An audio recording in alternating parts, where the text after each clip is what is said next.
Olá, nesse vídeo vamos estudar agora o tema da evicção. O vício, lembram que a gente tem três categorias de vícios dos contratos, os vícios sociais, vícios da vontade, vícios do objeto. Nós já estudamos e assim, já podemos ter como avançar os vícios redibitórios. Agora vamos nos dar atenção ao vício da evicção. Aquele vício que é normalmente entendido de uma forma simples, que é a ausência da titularidade. Assim, a titularidade sobre o objeto vê-se questionada, vê-se derrubada, isso tem consequências, O verdadeiro dono do objeto vai lá e busca, Então, essa que é a realidade do contrato de evicção, implica isso, Quer dizer, na perda parcial, vejam, entendam, qual é a hipótese então da evicção? Qual é a hipótese geral abstrata, Aquela estrutura lógica, de sempre pensar assim, qual é a categoria jurídica? Qual é a hipótese abstrata da evicção? É a perda parcial ou total da posse ou da propriedade de coisa adquirida. Em razão do quê? De a titularidade sobre a coisa ser reivindicada por terceiro. E, além de ser reivindicada por terceiro, ser reconhecida por decisão judicial ou administrativa, fundada, logicamente, para reconhecer isso, o juízo tem que estar fundado em motivo anterior à aquisição. Então, veja, diante de um motivo anterior à aquisição, que demonstra na prática que o verdadeiro titular daquele bem é outra pessoa, via de decisão judicial ou administrativa, pode ver-se reconhecido que o verdadeiro titular pode buscar o bem na mão de outrem. Então, esse outrem vai perder o bem para o verdadeiro titular. Aquele que o alienou, não era o verdadeiro titular. Então, assim se busca o bem, O verdadeiro titular busca o bem. Então, qual é a consequência? Diante da perda, o adquirente perdeu o objeto, do que ele tinha adquirido. Por quê? Porque apareceu o verdadeiro dono. Qual é a consequência? O alienante vai responder sobre isso. O alienante tem que resguardar o adquirente de tal risco. Então, é uma segunda forma de garantia legal para o adquirente. Nós já vimos que o vício redibitório é uma garantia legal do adquirente. E a evicção é a segunda garantia legal estabelecida pela lei, imposta pela lei para os adquirentes. Para a gente não ficar confuso, é interessante fixar os nomes que a doutrina fixou, que a tradição fixou para explicar esse tipo de contrato. Então, alienante é aquele que transferiu a coisa com este vício, com o vício da titularidade, e vai responder por isso. Ele que vai responder por essa questão. O evicto é o adquirente, é o perdedor. O evicto é o perdedor, é o evencido, como alguns falam também. O evicto é quem perdeu a coisa, é o adquirente que vê se perdi a coisa, agora não é mais minha, Eu comprei, mas vieram buscar.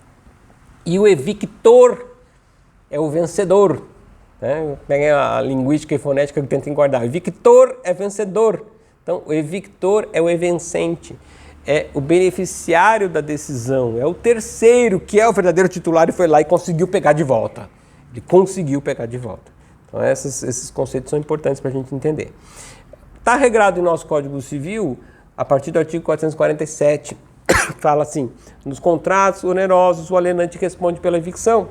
Subsiste essa garantia, ainda que a aquisição se tenha dado em asta pública. Então, primeira coisa, o contrato tem que ser oneroso. É elemento natural dos negócios jurídicos onerosos que sejam transferência de posse ou de propriedade. Então, é um contrato, um negócio jurídico oneroso de transferência de posse ou de propriedade, então, naturalmente, tem a garantia legal da evicção. É uma garantia legal sobre o objeto, tal qual o vício redibitório. O vício redibitório dá a garantia legal da funcionalidade e a evicção dá a garantia legal da titularidade.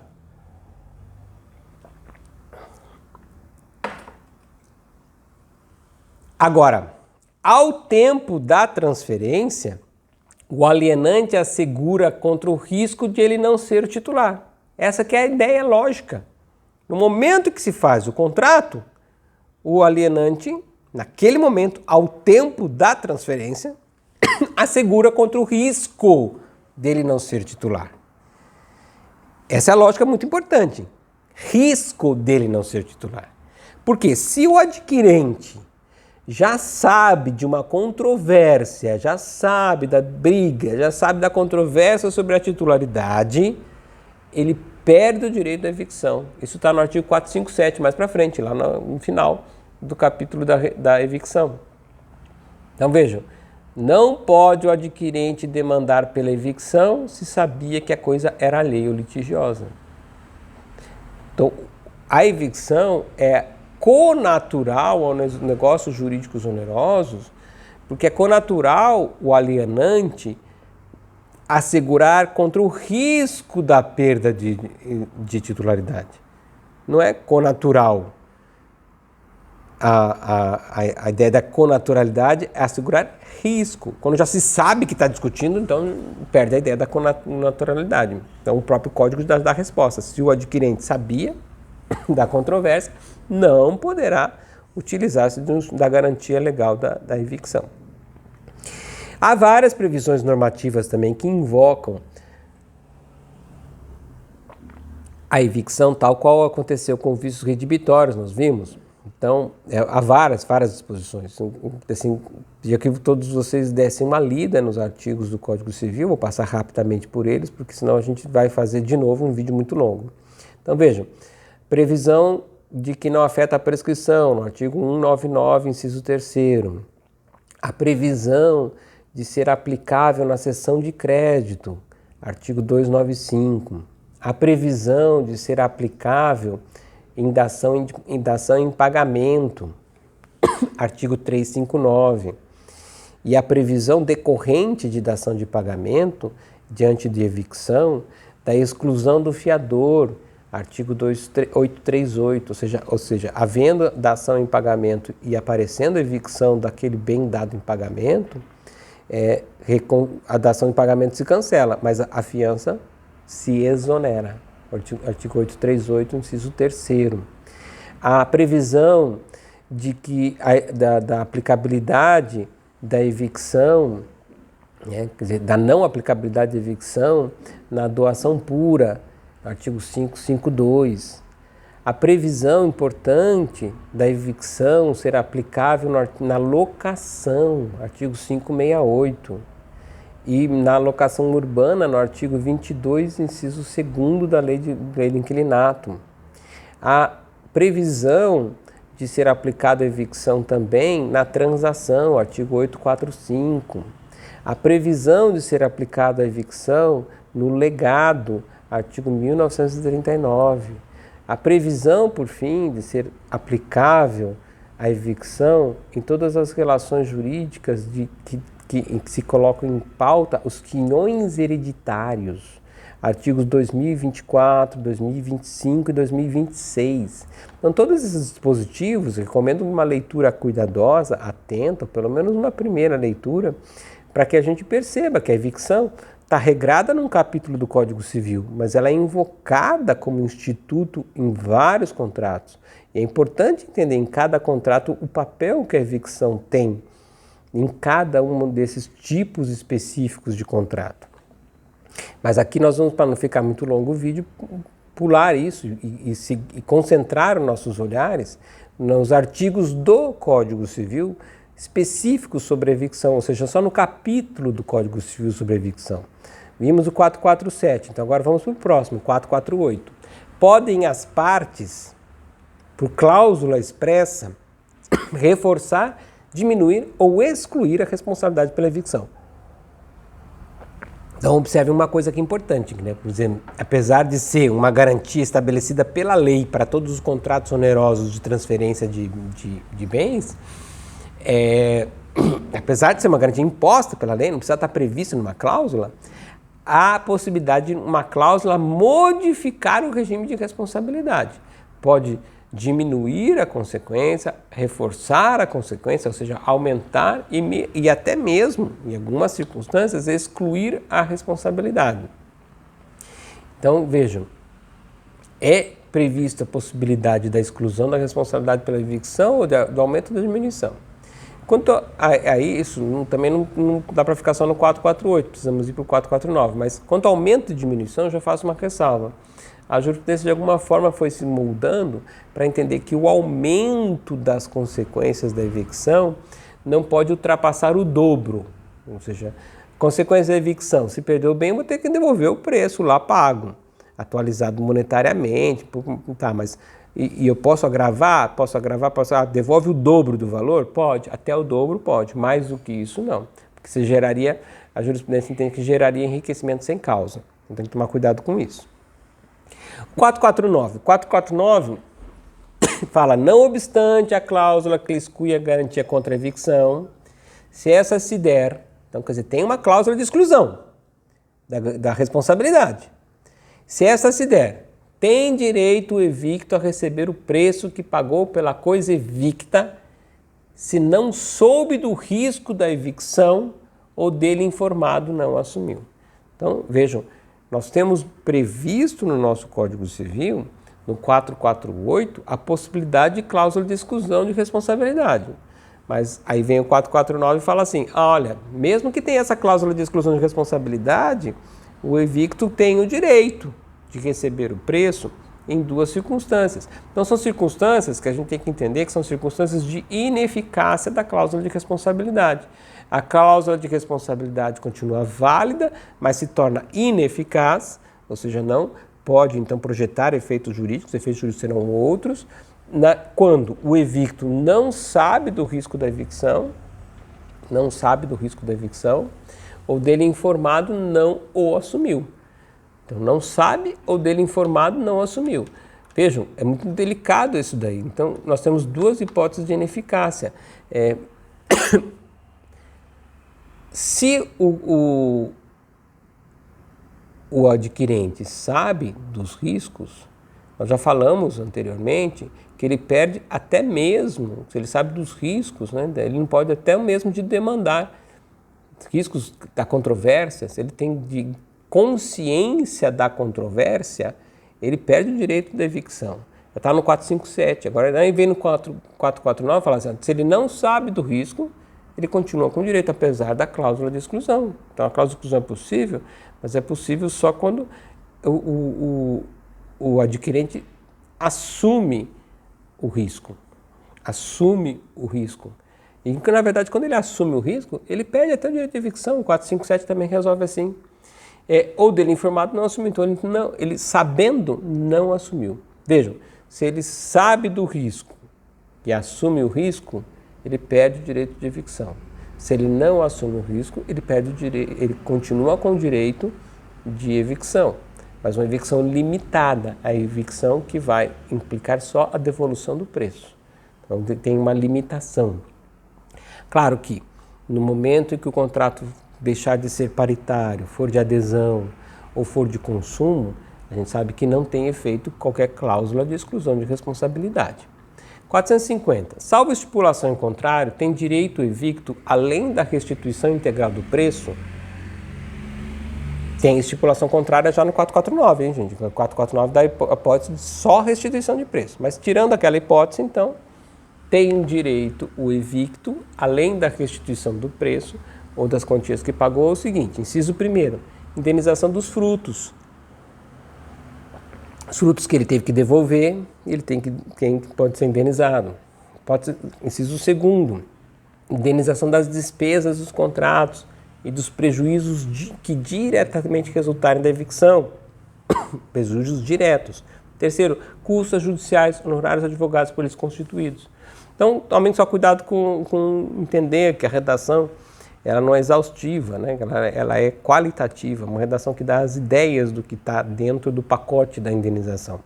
Porque, por exemplo, eu falo custos judiciais e honorários do advogado, quer dizer, é bastante razoável entender que o honorário de contador também faz parte dos custos, não são judiciais e nem de advogados, mas faz parte dos custos. Então, qualitativamente, é razoável inserir aí as custas do contador. Quanto à relação a abranger os prejuízos, vejam, o alerta normativo é lógico, prejuízos diretamente resultantes da evicção, ou seja, não é todo e qualquer prejuízo sofrido, é o prejuízo que o reivindicante consiga demonstrar nexo de causalidade com a evicção. Se não houver nexo de causalidade, não é prejuízo reivindicável pelo evicto. Despesas dos contratos são todas aquelas despesas, inclusive as cartoriais, que forem necessárias para determinados contratos. Frutos são todas aquelas decorrências naturais que tiver sido obrigado a restituir. Se você for obrigado a restituir os aluguéis, por exemplo, de uns bens, então vai ter que ser indenizado também. Parágrafo único do 450 também tem um ponto importantíssimo. O valor da coisa. Qual é o valor da coisa? O preço, seja a evicção total ou parcial, será o do valor da coisa na época que se venceu. Desculpe. Na época em que se venceu e proporcional ao desfalque sofrido no caso da evicção parcial. Vejam, este ponto é um ponto que gerou muita polêmica no passado, mas hoje está fixado na lei. Qual é o valor? É o valor da época que eu fechei o contrato ou o valor na época que eu perdi o bem? Então, a lei tomou a decisão e optou. O valor da coisa na época da evicção. Porque da fechamento do contrato até a perda do bem pode ter passado às vezes anos. E isso, então, qual é o valor do bem? Daquele momento do contrato? Não. É o valor do momento do bem, da perda do bem. O valor daquele bem naquele momento concreto em que a evicção se operou. 451. Subsiste para o alienante esta obrigação, ainda que a coisa alienada esteja deteriorada, exceto quando havendo dolo do adquirente. Então vejam, mesma coisa que falávamos com relação ao vício redibitório. Se o bem pereceu, se o bem está destruído, continua havendo direito à garantia do vício, continua havendo a garantia de evicção, continua, salvo se o adquirente agiu com dolo. Então veja, se o adquirente não contribuiu para a deterioração, mantém-se integralmente a responsabilidade. Se o adquirente contribuiu dolosamente, elimina-se a responsabilidade. Quer dizer, não deixa de subsistir a obrigação do alienante se o adquirente dolosamente deteriorou o bem. É uma pena estabelecida pelo nosso direito nova, por isso que tem que estar prevista isso.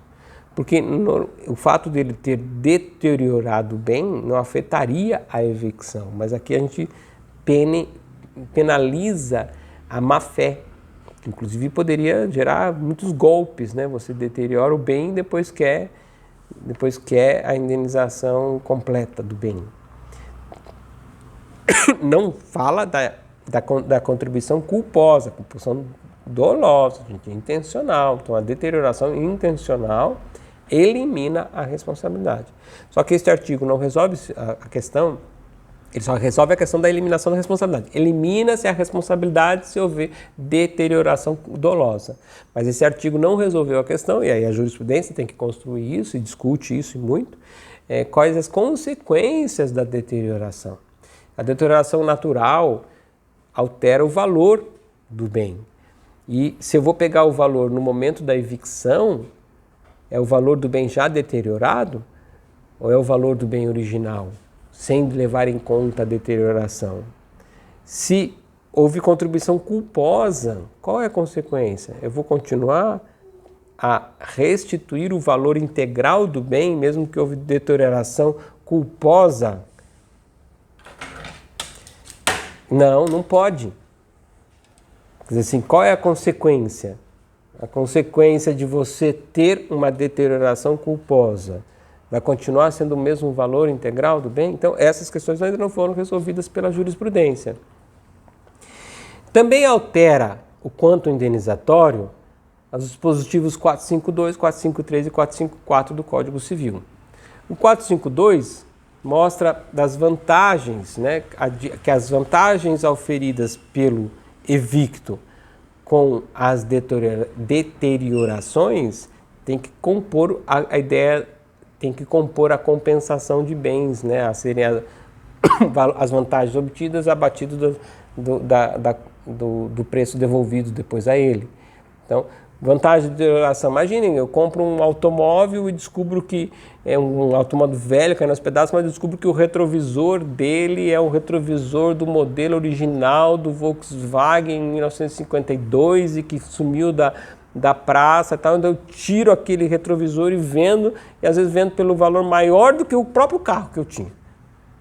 Então, percebe? Quer dizer, às vezes tem acessórios, peças dentro de um objeto que, apesar que vai gerar uma deterioração, vou destruir, o automóvel vai ficar sem retrovisor, mas às vezes tem mais valor. Então, na hora de fazer a compensação, devolução de valores, é preciso levar em conta se houve vantagens com a deterioração. Se houve vantagens com a deterioração, isso deve ser recompensado, né? 453. As benfeitorias necessárias e úteis que não forem abonadas ao que sofreu evicção têm que ser pagas pelo alienante. 454. As benfeitorias abonadas ao que sofreu evicção. O evicto recebeu indenização pelas benfeitorias, mas essas benfeitorias não foi ele que fez, foi o alienante. Então, o alienante tem que ser recompensado na hora de fazer o ajuste. Então, veja, 452, 453 e 454 são regras de colocar na balança, né, o efeito final. Eu vou recompensar, o evicto vai receber uma restituição daquilo que ele foi prejudicado, vai ser indenizado pela perda do objeto, pela perda do bem que foi buscado pelo titular. Na hora de fazer essa indenização, eu tenho que fazer compensações. Então, 452, 453 e 454 estabelece um regime de compensações. 455, no final, então, para encerrar o assunto, fala da evicção poder ser parcial. Se parcial, mas considerável, for a evicção, poderá o evicto optar entre a rescisão do contrato e a restituição da parte do preço correspondente ao desfalque sofrido. Se não for considerável, caberá somente a indenização. Então, veja, a evicção de parte do objeto, né, parcial, se considerável, gera a possibilidade de rescindir ou de restituir, né, ou de restituir as diferenças, né?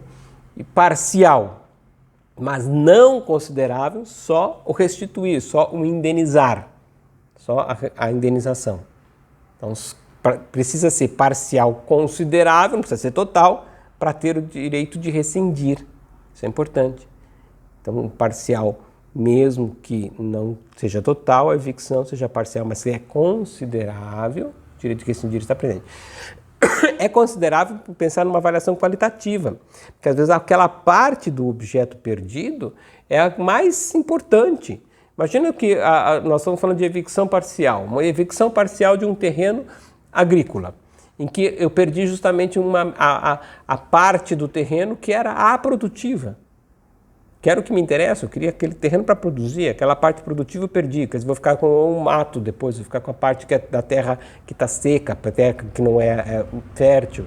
Então, a avaliação de ser ou não ser considerável, ela não está fechada pela normativa, mas ela tem que ser levada com bastante bom senso. Quer dizer, considerável, por exemplo, se ela afetar o valor, se eu fazer uma avaliação qualitativa de fora, assim, né? Quer dizer, você vê que apesar de eu ter uma evicção que atinge 10% só do imóvel, mas eu vejo que na prática afetou 70% do valor do imóvel, aquele 10% perdido.